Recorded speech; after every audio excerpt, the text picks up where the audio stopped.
If you've ever watched a crystal chandelier throw 1,000 tiny stars across a table while someone you love is treated like a shadow, you know how a heart can crack without making a sound.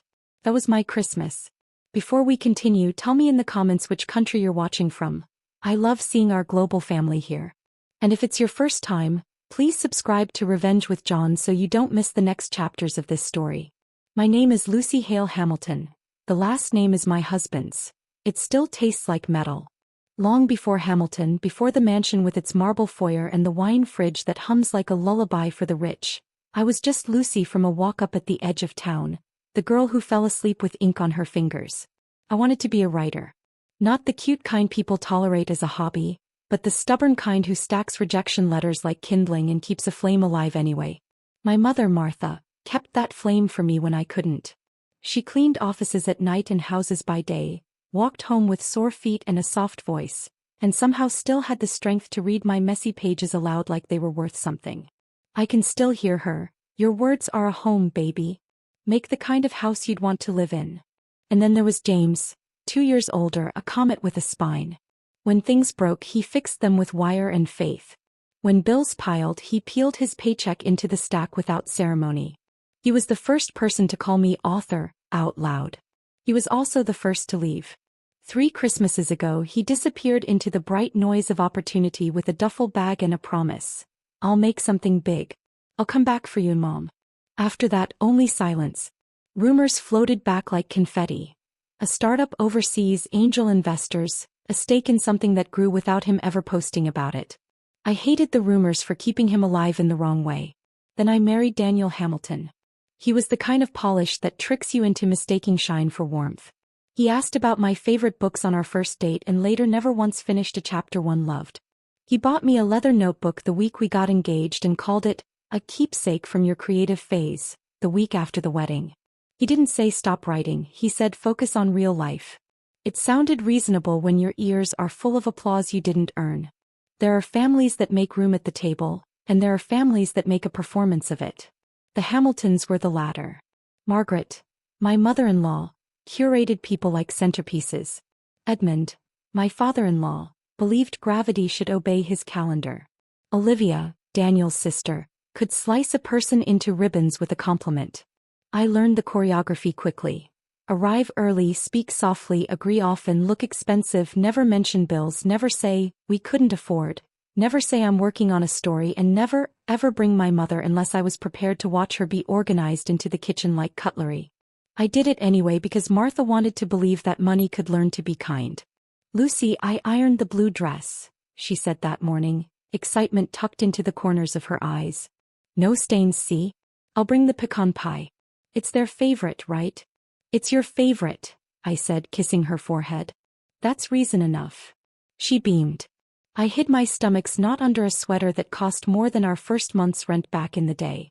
The Hamilton house glowed like a magazine cover. Garland threaded along the banister, a 12-foot fir perfumed with citrus and money. Servers drifted across the parquet like ghosts who knew their place.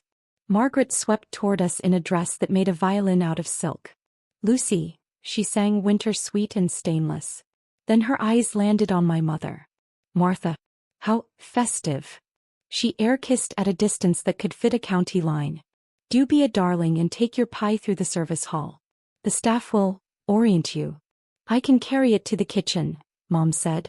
Her hands were already reaching for the aluminum-wrapped warmth. She always made it easy to be unkind to her. She thought that was how you kept a room from breaking. Mother, I said, catching her wrist. You're a guest. Guests contribute, Margaret replied without looking at me. Don't you agree, Lucy? Especially at Christmas. She didn't wait for an answer. Hamiltons rarely do. Daniel found us with his cologne and his confidence. There you are, he said, kissing the air near my cheek. Dad's expecting the mayor any minute. Lucy mingle. Martha, the caterers could use a hand-plating canapes. You're so good with your hands.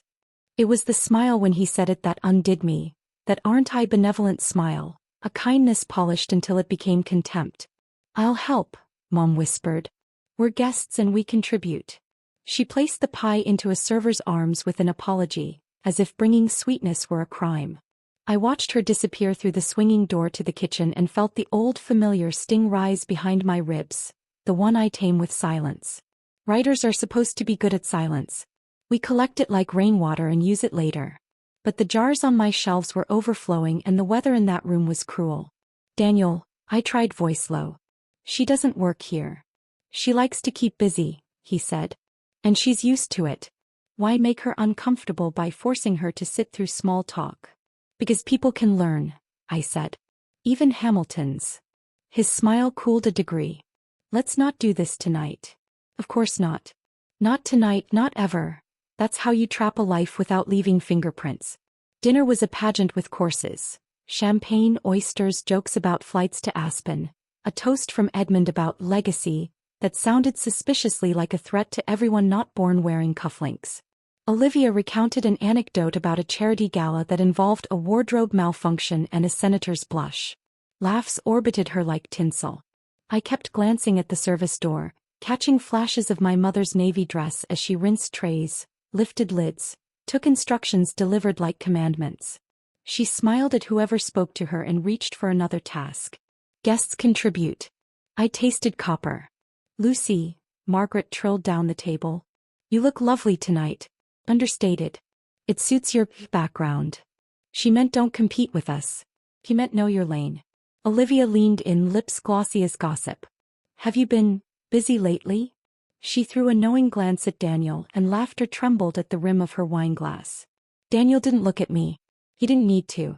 He'd already briefed them years ago. Lucy had a creative phase. Isn't that adorable? She's focused now. I used to think rage was a bonfire.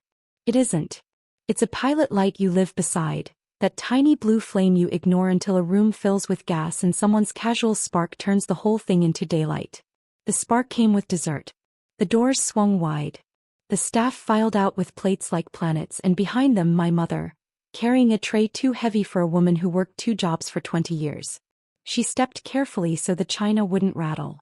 She set a plate in front of Edmund, then Margaret and finally Daniel. He didn't say thank you. He didn't look up.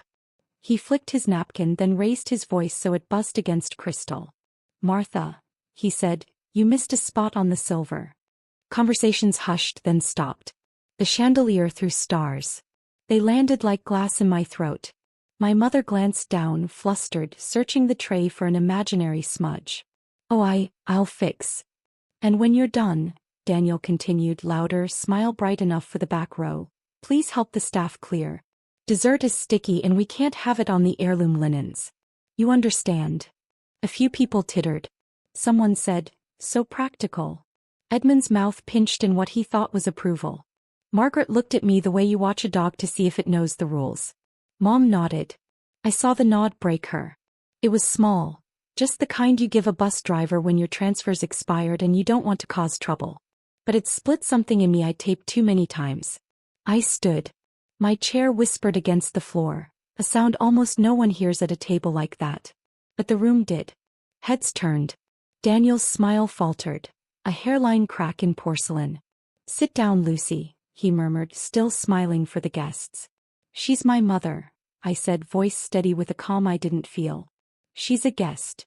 And guests contribute, Margaret said, rehearsed. It's our family way. I should have screamed. Instead, I did what writers do. I revised the scene. I reached for my clutch. My fingers knew exactly where the old number was, the one I never deleted even when hope would have been easier to live without. James. I didn't know what time zone held his day. I didn't know if he'd answer or if he'd see my name and let it ring into the kind of quiet we'd been practicing for 3 years. Under the table I typed, it's me. Mom needs you. I need you. I didn't hit send. Because somewhere beyond the foyer, the doorbell rang. It wasn't the gentle, polite ding of most houses. It was a bell that insisted on being answered, 3 deep, deliberate peals that rolled through the bones of the place. Conversation stuttered, then stopped. A server paused mid-step, a plate hovering like a planet that had forgotten its orbit. Edmund frowned at the interruption. Olivia made an O shape with her mouth. Margaret's hand tightened around her stemware. Daniel pushed back from the table. I'll get it, he said, annoyance lacquered into hospitality. He straightened his jacket, patted his hair and walked toward the hall like a man going to collect a package that would remind everyone how important he was. The foyer swallowed him. We heard a murmur, Daniel's full-volume charm, warmer than I'd heard it all night. A second voice answered, lower, steady, carrying a current that raised the hairs along my arms. The service door swung an inch. My mother peered out, fingers still damp from the sink, eyes wide with the kind of hope we keep hidden so it doesn't embarrass us when it dies. Footsteps crossed the marble, unhurried, confident, as if whoever owned them knew rooms obeyed a certain gravity and he was it. The doorway filled with a man in a dark suit that made wealth look like an afterthought. He didn't belong there and somehow belonged more than any of them. He scanned the room like he was taking inventory of a story he'd been invited to late. Chandelier, heirloom china, expensive manners. And then his gaze found me. Older. Sharper. The same eyes. My mouth formed the word before I understood I was speaking. James. He smiled. Not the networking smile, not the magazine smile I'd seen in screenshots of articles I refused to read. The house held its breath. My mother's hands flew to her mouth. Margaret's wine glass trembled. Edmund stood a fraction and sat again. Olivia stared like she'd been introduced to gravity. Daniel hovered beside the stranger, throat working around a name he hadn't learned he should know. Hello, Lou, James said like no time had passed. Then he looked at my mother and his voice changed. A promise threaded through it. Hi, Mom. The room heard it. So did I. It was the sound a pilot light makes the moment before the room becomes day. James didn't rush. He never has. He crossed the threshold like a sentence that knows exactly where it's going. The chandelier scattered light along his shoulders. Conversations shrank until only the clock remembered how to speak. Daniel recovered first, or tried to. Welcome. What a surprise. His laugh came out brittle like glassware that's been washed too many times. Everyone, this is. Hi, brother, I said. The words did something to the room. A ripple, a recalibration. Margaret's smile went taut as ribbon. Edmund's posture stuttered, then straightened. Olivia blinked twice, calculations pinging behind her eyes. James didn't glance at them. He looked at my mother. The tray she was holding trembled. A spoon chimed against porcelain. He reached her in 3 strides and the tray disappeared into a server's hands as if the house itself knew it was time to behave. Hi, Mom, he said, same cadence as when we were kids and he'd come home late from his shift at the garage, pockets smelling like oil and promises. Martha made a sound I'd never heard from her, a half-laugh, half-sob that belonged to the first day of spring. She touched his cheek as if checking whether wealth could sweat. James, she whispered, and then louder, steadier, Hi, boy. They held each other. The room pretended not to stare. Daniel clapped once too loudly. Let's all sit. We were just serving dessert. Please join us, James. Big night, lot of important people. He angled his body between James and the head of the table, rehearsing dominance. James's eyes moved to the table. 12 settings, silver that gleamed like it knew the family history. One place empty. Mine. I'd stood so fast I'd left the chair skewed. He took everything in, the way Margaret's fingers pinched her stemware, the staff hovering by the service door, the way my mother's hands still shook even without the weight of the tray. Then he met my gaze. You texted, he said softly so only I could hear. I almost didn't, I answered. I almost kept swallowing. You've done enough swallowing, he said. Tonight you speak. Daniel slid in again, the smile glued on. James, I'm Daniel Hamilton. Welcome to our home. We're honored. Truly. Grab a seat next to me. We have a wonderful tokaji. Is my mother sitting? James asked. A hiccup caught the table. Margaret blinked. The staff lounge is. She's not staff, James said, still looking at me. I asked if my mother is sitting. I pulled out the chair beside mine. Here. Martha hesitated the way a person does when every muscle has been trained to apologize. James extended his hand, palm up. Sit with your daughter, Mom. She did. It felt like someone adjusted the picture on an old television and the lines went crisp. Daniel bristled. We have a flow to service. Change the flow, James said, turning to him for the first time. The temperature of the room tilted. Margaret tried on a laugh. We love family reunions. So heartwarming at the holidays. Of course Martha may sit. We were just saying how valuable her help has been. James studied her the way you study a contract. Line by line, hunting for the part where the trap is hidden. Then he reached into his jacket, pulled out a linen napkin, and set it in front of my mother with the kind of care that makes people realize they've been clumsy for years. Only after that did he address the table. "Good evening. I'm James Hale." Edmund exhaled as if he'd been holding a bridge up with his back. Hale." He looked at Daniel, eyes bright with sudden recognition. "The Hospitality Tech Fund. The Midtown Redevelopment. City Council won't stop saying your name." Olivia found her smile again. "I knew I recognized you. There was a feature in Business Ledger. The quiet architect of the city's new nightlife." "Love that title." James's mouth went polite. "The title wasn't mine." "And your—" Margaret's face did math. "His brother." A pause long enough to fit regret if she'd had any. "How lovely." James turned to me. "Lucy, what happened?" Daniel's hand landed on my shoulder, fingers persuasive. "This really isn't necessary." I moved away. My voice came out steady, the way it does when I read a first paragraph out loud and the room decides to listen. "They told Mom to take her pie through the service hall. They put her to work plating, rinsing, carrying." I nodded at Margaret. She said guests contribute. Daniel said she likes to keep busy. And just now, in front of everyone, he told her she'd missed a spot on the silver and to help the staff clear dessert because we can't have sticky on the heirlooms. A murmur skittered around the table, embarrassed and eager, like guests at a wedding after someone falls. Edmund's jaw tightened, not at Daniel, at me for breaking choreography. Daniel flushed. Olivia studied a non-existent flaw on her nail. James listened without interrupting. When I finished, he asked one question. "Has it been like this all along?" "For 3 years," I said. "Every dinner a lesson in disappearing." He nodded once, and when he looked at Daniel, something slow and dangerous moved behind his eyes. "Apologize," he said. Daniel's laugh came out thin. To whom?" "We can all lower our voices, Anne." "To Martha," James said. "Then to Lucy." Margaret jumped in, velvet over wire. "James, darling, this is a misunderstanding. We adore Martha. She's part of the family." "Which part?" James asked without looking away from Daniel. "The part that eats or the part that clears plates?" Silence pinwheeled. The staff stood very still, suddenly more visible than the centerpiece. Daniel spread his hands. "If Martha felt uncomfortable, that wasn't our intention. We appreciate her contributions. She knows that." "No," James said. "Say it right." Color crawled up Daniel's throat. "I'm not performing for." "Then I'll start," James said, and the room leaned toward his voice like flowers turning toward the window.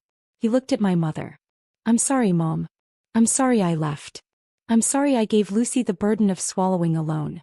I'm sorry I wasn't here to see what people did to you and to stop it the first time it happened."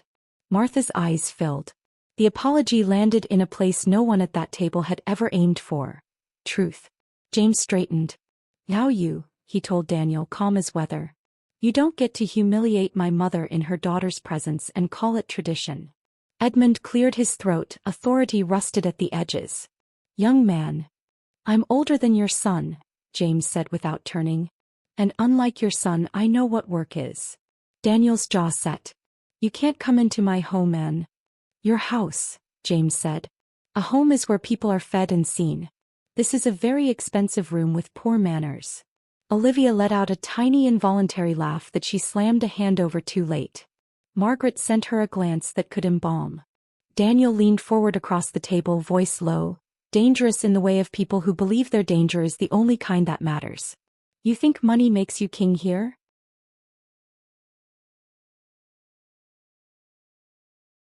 "No," James said. "But it makes me loud. And I'm not just money." He reached into his pocket, pulled out his phone, and laid it face down on the tablecloth like a card in a game he was certain he'd already won. "This number calls the mayor's chief of staff. This one calls the hotel consortium that sends more than a little business to Hamilton and Pierce when negotiations get interesting.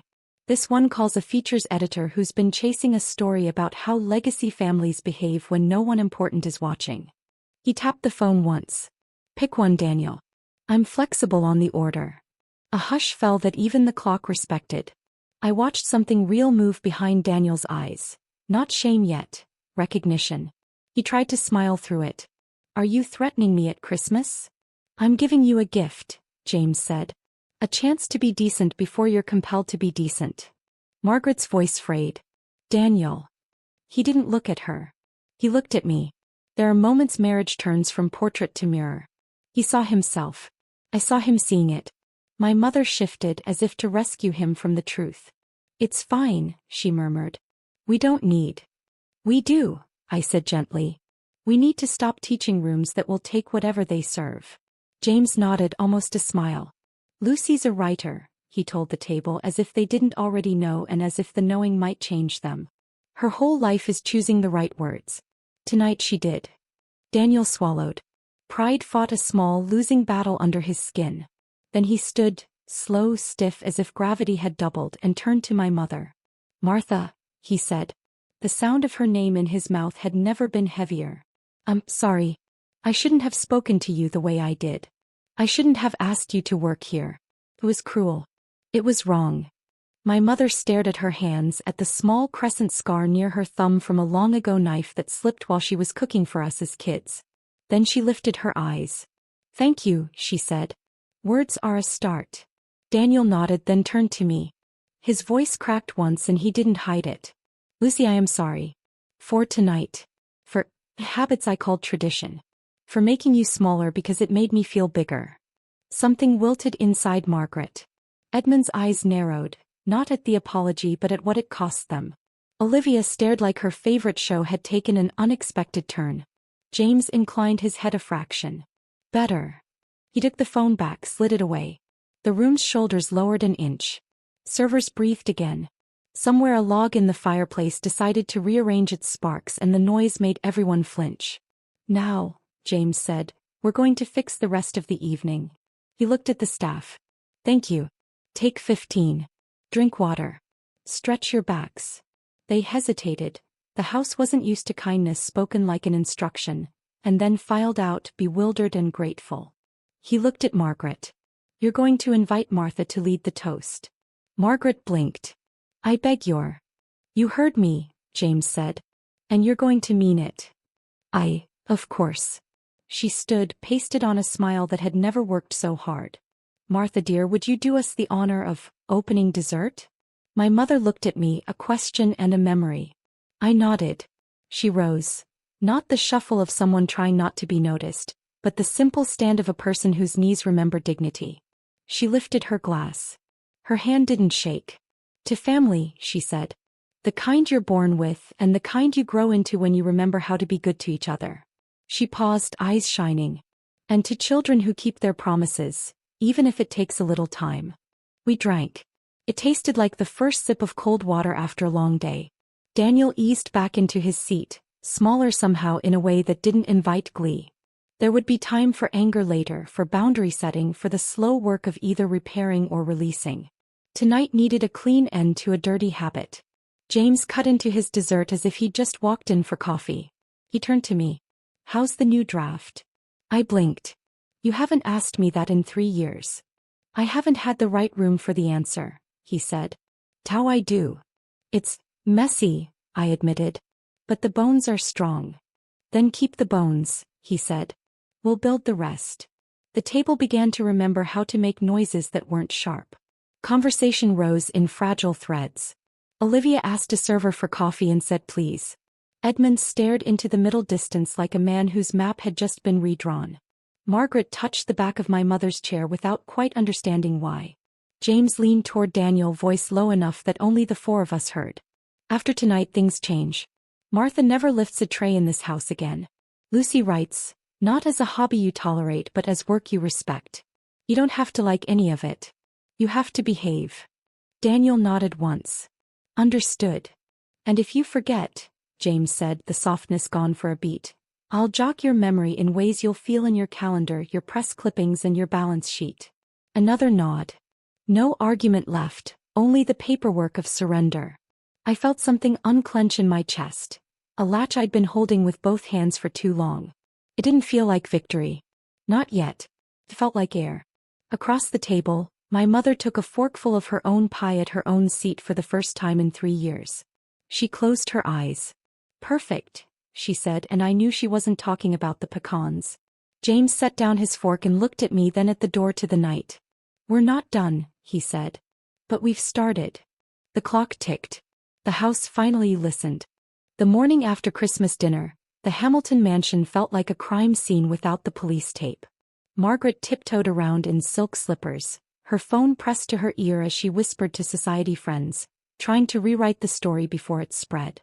Edmund sat at the breakfast table with his paper, but he hadn't turned a page in 20 minutes, his jaw working as though chewing his own humiliation. Olivia had left before dawn, muttering something about avoiding the fallout. And Daniel? My husband walked through the house like a man whose reflection no longer obeyed him. He still wore authority in the slope of his shoulders, but every movement twitched with a new awareness. My wife's family has power I never accounted for. I sat at the far end of the table, coffee untouched. My mother was with James back at my apartment. They'd insisted I stay the night in the mansion, but it felt less like a home and more like a museum of my mistakes. The silence between Daniel and me was thick. Finally he broke it. You humiliated me, he said quietly, staring at his plate. I almost laughed. You humiliated yourself. I just stopped swallowing it for you. He flinched. Not at the words, at my tone. It was steady, no tremor, no apology. That voice was new to both of us. Later that day I drove home. Not to the Hamilton mansion. Not to the glittering cage. Home. My apartment still smelled faintly of the candles Mom used when she cooked. James was there too, leaning against my counter in a suit that cost more than my rent but with the sleeves rolled up like it was just another Saturday. He pushed a stack of notebooks toward me. My old journals, the ones I had hidden before the wedding because Daniel once called them childish clutter. I found them in the closet, James said. I thought maybe you'd want them back. My fingers trembled on the cracked leather covers. Each one was stuffed with drafts, half-finished stories, words I had once believed in. I opened a page and saw a line scrawled across it. Someday I'll write a book that makes Mom proud. The ink had faded. But the promise hadn't. You wanted to be a writer, James said. That hasn't changed. The only thing that changed was the room you were forced to write in. Now the room is gone. So, write. Mom reached across the table and squeezed my hand. Baby, your words are worth more than any Hamilton heirloom. I cried then. Quiet tears but not of shame. Tears of return. Daniel called that evening. His voice was stiff, brittle. Lucy, listen. About last night. I was caught off guard. Your brother, well, he blindsided us. Us? I asked. Or you? Pause. Then, I want to make things right. He spoke the words carefully, like a lawyer negotiating his way out of a losing case. He promised to support me if I wanted to write again. Promised to treat my mother with more respect. But his voice carried the hollow ring of a man making oaths not from the heart, but from fear. James isn't going anywhere, I told him. If you're only saying this because you're scared of him, don't bother. No, Daniel said quickly. It's not just that. But I heard it, the hairline cracks in his pride. The effort it took to pretend he was changing on his own terms. I didn't argue. I'd learned arguments with Daniel were performances where the ending was already scripted. But this time the script was burning. 2 days later James showed up again. He wore the same charcoal suit but this time with a sweater underneath, softer somehow. He carried grocery bags in one hand and a notepad in the other. We're making dinner, he announced. For Mom. In her kitchen. No chandeliers, no heirlooms, no Hamilton rules. We cooked like kids again, laughing at the way James still couldn't chop onions without tearing up, Mom humming Christmas songs as she stirred the sauce. For the first time in years my apartment felt alive. Then James tapped the notepad on the counter. But we're not stopping here. The Hamiltons don't get to bury this under expensive wine. They're going to pay respect. Publicly. Mom froze. James. No, Mom, he said firmly. They paraded you like a servant. They'll parade you as an honored guest. They're going to host a gala and you're going to be the guest of honor. No excuses. No hiding. My stomach dropped. You think they'll agree? James's smile was sharp. They'll agree because the cost of refusing me will be far higher than a party. That night, long after Mom had gone to bed, I sat at my desk with one of my old notebooks open. My pen hovered over the page. For the first time in years, words came easily. Not for Daniel. Not for the Hamiltons. For me. I wrote about the chandelier that scattered stars while cruelty sat at the head of the table. I wrote about a pie carried through the service door, about the nod of a woman too tired to resist. I wrote about the sound of a bell, 3 sharp notes that cracked a cage wide open. And then I wrote about the look in my brother's eyes when he said, "Tonight you speak." The ink bled across the page, but it felt alive. My story had begun again. A week later, the Hamiltons caved. A gilded invitation arrived at my apartment. The Hamilton family requests the honor of your presence at a winter gala, celebrating Mrs. Martha Hale, an inspiration and beloved member of our family. The hypocrisy was thick. But the fact it existed at all was James's victory. When Mom read it, her hands shook. "Lucy, this is too much. They'll mock me behind my back." "Maybe," I said, folding the invitation. "But this time they'll have to bow their heads when they do it." James raised his glass of wine. "And when the night is over, every person in their world will know Martha Hale is not their servant. She's the reason their world hasn't collapsed already." We clinked glasses. The storm was far from over, but for the first time in 3 years I wanted to see it through. The Hamilton mansion glittered again, but not with its usual arrogance. Every surface seemed polished out of fear. Chandeliers burned brighter, garlands fresher. Musicians hired from the city's best orchestra played carols in the corner.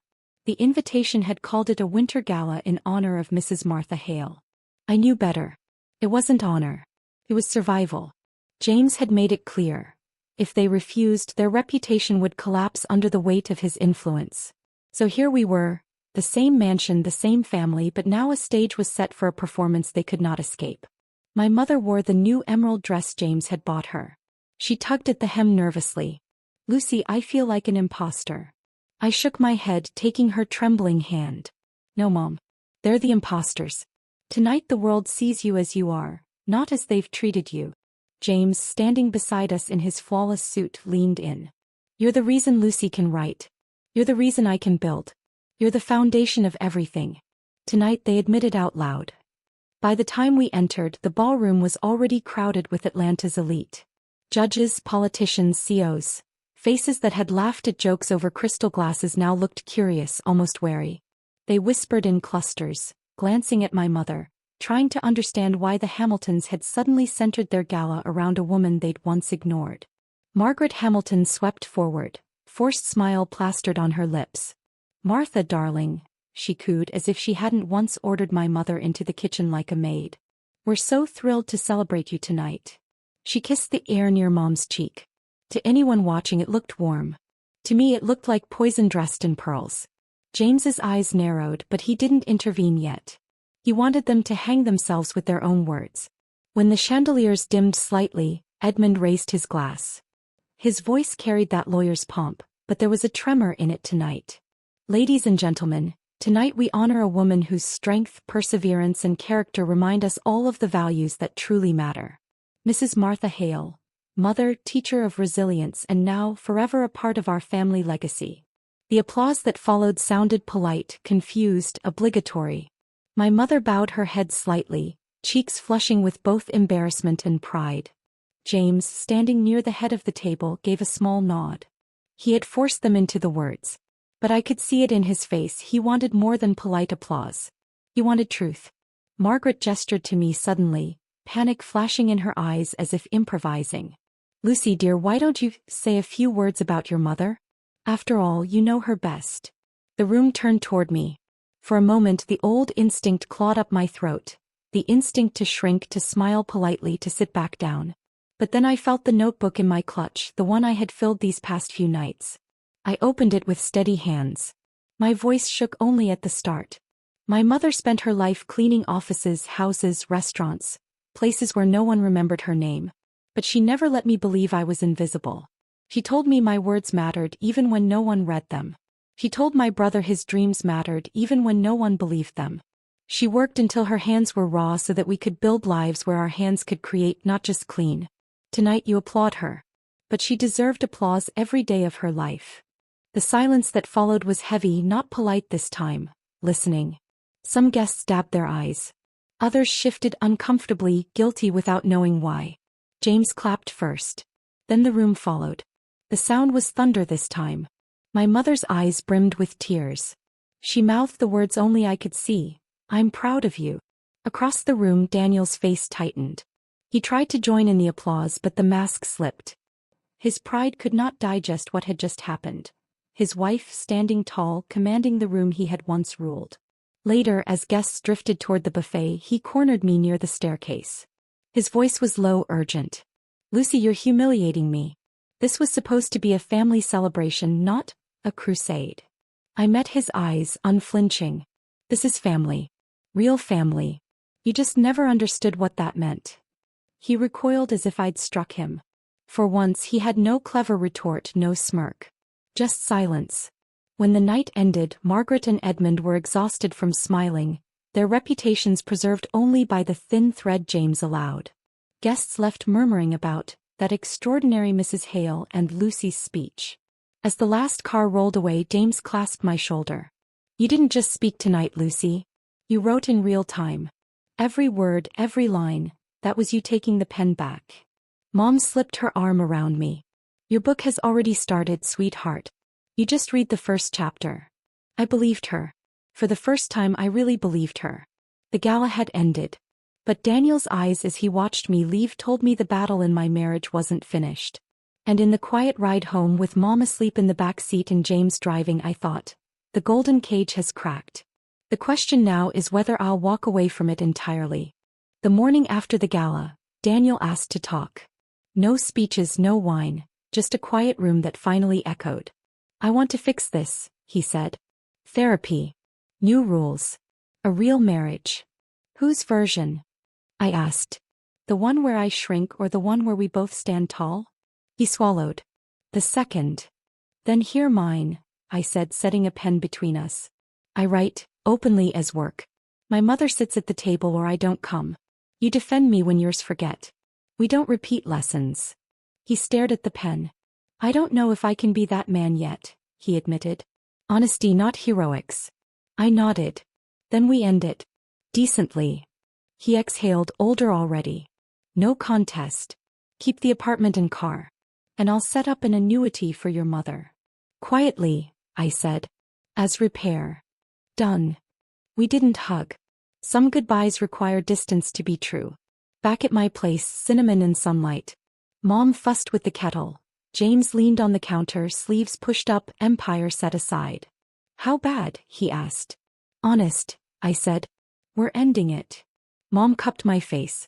"Sometimes the bravest chapter is walking out of the wrong story." James slid an envelope over. "A grant for your old school. And a 3-month cabin fellowship, if you want it." "I need presents, not scaffolding," I said. "Then presents it is," he smiled and kept the fellowship for a stranger. I finished an essay, "Guests Don't Clear Plates." Sent it to a small journal that pays in dignity. They said yes. At the reading, 20 chairs, a humming mic, my mother front row, James by the biographies. I read the chandelier, the service door, the bell that changed the room. When it ended, a teacher asked if her kids could write about respect next week. 3 students asked for my signature on their bookmarks. I wrote their names slowly. Outside, Daniel waited beyond the glass. "I filed," he said. "No contest. The annuity's set. And your piece is good. It hurts, but it's good." He handed me the old leather notebook he once called a phase. I didn't read it. "Thank you," I said and meant it. "Merry Christmas, Lucy." "Happy New Year, Daniel." He left before the moment could grow teeth. We set a mismatched table, thrifted plates, jam jar candles, Mom's pecan pie cooling like a promise. James raised his glass. "To rooms that remember how to be homes." Mom lifted hers. "To leaving and to what you walk toward." I added, "To voices that don't ask permission anymore." The clink was small and perfect. My phone buzzed. Comments from strangers. My mother too. My table too. Keys to doors I didn't know I held. A year later. Paper cranes on a small tree. A book contract that scares me in the right way. Dedication easy as breathing. For Martha who taught me dignity and for James who answered the bell. Mom volunteers in the school reading corner. They spell her name right on the program. James keeps showing up. For the 6-person reading, the clinic wait, the draft that falls apart. When he's gone, it isn't silence anymore. It's life. Some people think revenge is fire. I learned it's a door. You open it, step through, and close the gilded cage behind you, quietly, finally, for good. If you followed Lucy from part 1, thank you for listening. Would you have stayed and rebuilt or walked away like she did? Tell me in the comments. And please subscribe to Revenge with John for more original stories about dignity, justice, and freedom.